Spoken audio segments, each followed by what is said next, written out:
கந்தன் காலடியை வணங்கினார் கடவுள்கள் யாவரையும் வணங்குதல் போலே கந்தன் காலடியை வணங்கினார் கடவுள்கள் யாவரையும் வணங்குதல் போலே கந்தன் காலடியை வணங்கினார்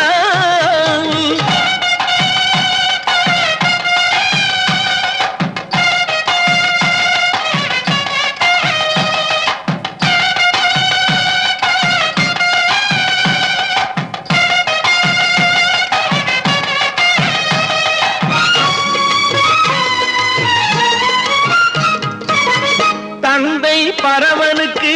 சிவகுருநாதன் தாயார் பார்வதியின் சக்திதானே வேலன் சிவசக்திதானே வேலன் தந்தை பரமனுக்கு சிவகுருநாதன்